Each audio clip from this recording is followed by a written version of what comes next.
Hi guys, welcome to the True Crime Talk We're your hosts, Udanya. and Trio. On November 13, 2022, Madison Morgan, Kylie Goncalves, Zana Garnoodle, and Ethan Chapman died in their own house. Let's talk about it.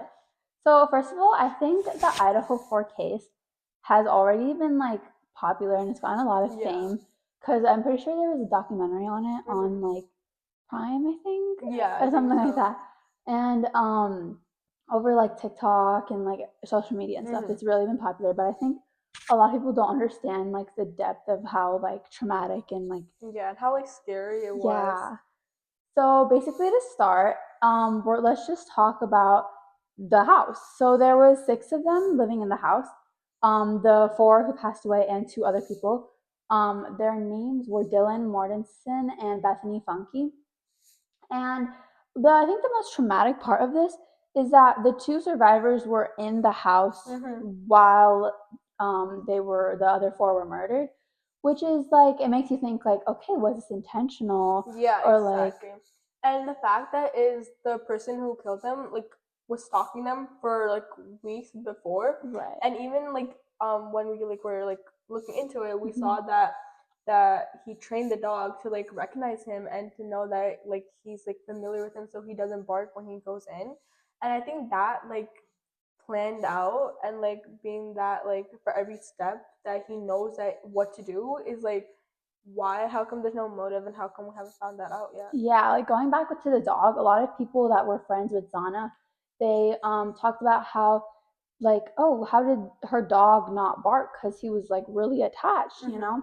And then when they went back and thought about it, Zana had talked about how she felt like she was being watched when she took her dog out for walks, and the dog started to have weird behavioral things, like it used to just run out into the woods. So it like you said, he was training the dog. And so why are you if it's because what the police came to conclude was that there was no motive for it, and it was just kind of there was no known motive. So why are you planning out something for this long in advance if there is no motive? That's just really scary and honestly traumatizing. Yeah, and for the guy who did it, his name was Brian Koberger, and they arrested him in December of 2022, and he went through many trials, but he wasn't actually in jail until July of 2025, which is insane because it's almost 3 years where you're just doing trials until you finally say, "Oh, I'm guilty." But why wait that long if you're Yeah, that's another thing to me. If he's gonna plead guilty, Mhm. why plead guilty a whole chunk of time later? And also with pleading guilty, I think the most annoying part of that is that the four of their families don't really get closure. They don't know why. Because with him pleading guilty, he can just go to jail. He doesn't really have to answer any questions, you know? And also, I feel I don't know how the families live for it because even for me, it's what was his motive? Him going through all that preparation and planning through everything. There has to be something. It's not like there's any connection with them. Right. So it's just why? That's such a big question. Also, why leave two of them alive? Because we know that he walked in through their glass door, which was unlocked. Because I think that's another important thing. They're all college kids, and Yeah, it's a Saturday night. They were all getting drunk yeah. and whatnot. But you're not gonna oh, well, you're not gonna expect that someone's just gonna walk in and kill you. You know what I mean? So I think again, that's not their fault.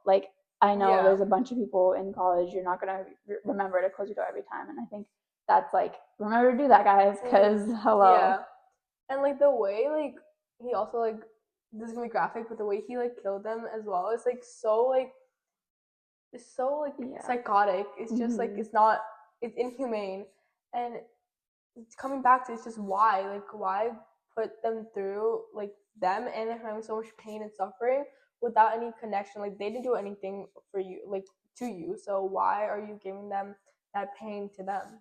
Right, and also going back to the way he murdered them, it wasn't even a gun or anything. He stabbed them too. Yeah. And with the forensic reports and what the police got is each and every one of them, except for Ethan, who I think was sleeping or he was passed out.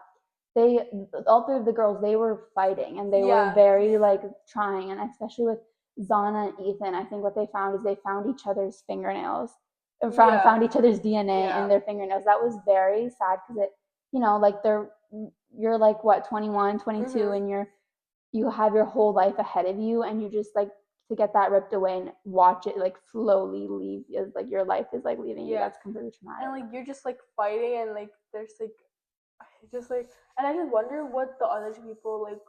The guilt, I mean, that must come with that, because you were literally, because I think there was around 3 floors in their house, so he didn't even go to the top floor, is what I think. Was what we concluded. And it's like, oh my gosh, like I was there, I could have saved them. I feel like that guilt and then just so much. Also with like, why not me? I feel like that fear would haunt them too, and like just, I feel like that house is just haunted now. There's no way you can go back to that. Because like it's like once like people die in a certain house, it's like I don't want to go there. It's just like you don't want to, like it's not like, oh, let's go. It's just like that presence, that negativity is already established in that house after that incident happened. It's such a sad incident as well. Yeah. Also considering that Brian was 31, he was a whole like 10 years older than all of them. So like, it's just so random to me. Like, there's no way that like they did something, or even if it was like they didn't do anything big to like. Exactly, because they're first of all college students, and he's like a full-grown adult. So why are you coming in and killing and torturing these students? Right, like their prefrontal cortex isn't even developed. His is. He's had a good 6 years. Okay, like I don't know. Like also the fact that they have no theories, no like ideas. Like it just he just decided to go and kill them, and not even one day. He just decided like to plan it out and like have a whole, like he executed it honestly kind of like perfectly almost. And like before like they seized all his like electronic devices, like he started wiping all the data, so they couldn't even like go through and like see what he collected, see the information. But even though like he like took everything out, like there were still missing pieces, but that wasn't even enough for like them to make a conclusion. And honestly, the way that they found him is like so random. I mean, like, yes, like his DNA was on the knife. I think it was left in Zana's body. And they found that DNA, and then they used that DNA to match it with his dad's DNA. Like it was like a Q-tip. Yeah, it was his dad had used a Q-tip, and with that DNA, they were able to tell that like, oh, so this person's son killed them. Like that was just so like the forensic detailing of that was honestly so like intricate and like, and that just shows like how much our technology has improved and developed over these years. Because in our other episode, like we talked about how like there wasn't really any like security and everything. Which is another thing. Like I think that's the only way he was able to have been caught, because there was, he left other than the knife, maybe like no evidence of him being there. There was like of him like in the car, but you couldn't even like tell that was him. Like honestly, it could have been anyone. That I feel like if without the forensic detailing, that car would not have been enough. Basically, I think what they caught was that his Hyundai Elantra, was like circling around the house, and then it like stopped. And like they caught that through the security cameras. And I think it was like the neighbor security camera. It wasn't theirs. Like, like he made like that 3-point turn and then went to their house.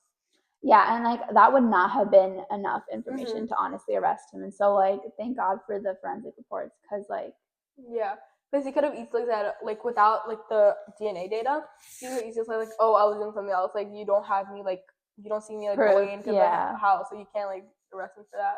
That's another thing. Like the 6 of them did not have security cameras in their houses, which I think again is kind of like understandable for college students, but like I don't know, I feel like that's just really weird. Because at the end of the day, it's like, oh, I'm a college student. Like, who would ever think that someone's gonna come in and kill me? Because also it was an off-campus house, but it was like even with off-campus like living situations, like there's gonna be a majority of college students in those areas, so that's very like why again, because I'm pretty sure Brian was like he lived in that neighborhood, so why is he living in a college majority neighborhood? That's kind of traumatizing. And I don't know if they mentioned like if he had any like psychological like trauma. I don't think they mentioned anything like that, which is again because like it keeps adding to the no theories. Like it just, I feel so bad for their families, because like how are you gonna get closure if you don't even know why your child died? And it's like just like one day like maybe like in the morning you just like talking to them, like laughing on the phone, and then that night you just like get a call from the cops like, hey, like your like daughter or son just died, and it's like not they just passed away for like medical reasons, just like somebody killed them, but why? And you don't even get to know why. Because also, if all of their friends that talked about them and stuff, like I don't think any of them have like bad mouthed them. And obviously, when you're in college, not everyone's gonna like love you. But like, no, if like nobody said that to like bad mouth them, then they couldn't have done something like that. Yeah. Bad. Also, I feel like even if they bad mouth you, I don't think it's like to a point where you want to kill them. Yeah. So it's just like, why? Completely traumatizing. Yeah. Yeah, I think another piece of information that kind of led them to Brian was that he had started like saving like clippings of news articles about the four of them. So like I think that's another reoccurring thing that serial killers do. They follow up with their murders and they're like making sure that they're dead and whatnot. Because especially with like killing them with a knife, you never know. Like you know, because what if they just survive? So like I think that was also like a big clue. Like you're there's no way like you're just like clipping up pieces from newspapers on your wall and like just following up because you're bored. You know, like that's just so problematic. I wonder if like the families would ever like get the closure they need. Yeah, and I don't think that's realistically like possible though, because he's in jail and he just refuses. I mean, if he pleaded guilty, he doesn't want to talk about it. And with like everything else, like they have his electronics, they have everything, and they just found nothing. Know, yeah. It's so sad. And he like planned it out so well. Like, okay, like this time I'm gonna train the dog. This time I'm gonna get in. Like, this is like what they do like each weekend. Like, and I feel like he might have known that like they were at a party and they were drunk because it's a Saturday. Yeah. And they're like 21 and they're college. Like I don't think anybody's staying home. Yeah, and it's just like I think he chose like that weakest spot because like again if like, you're drunk. Drinking, if you're drunk, you don't really think properly. You don't like again think to close your like balcony door. Also, I don't think they have the physical capability to like fight back. Because I think like he would also another thing is he like was really strategic about the way he killed each of them at a time except for Zana and Ethan who were in the same room. He like because if he had gone in and then was teamed up by all of them, he obviously wouldn't have made it out alive. Exactly. So I just like how I'm like how does he know all this information? Like, you know, like how do you know where each of the girls are? Exactly. Like how do you know like the layout of the house and like again, like you said, like where like each person is staying, and like it's and then but then it makes you think like okay, if he knows this much about them, he would know that there are two other people in the house. He would know there's like another floor. So then like why leave them alive? Like what did these four do that they didn't? Exactly. Like it's just like so everything is thought out. But it's like the dots aren't clicking. Like it's just like it's like you have pieces of the puzzle, but like it's just not the picture isn't like forming. Yeah. Okay, I think that's it for today's episode. Thank you so much for listening. Bye.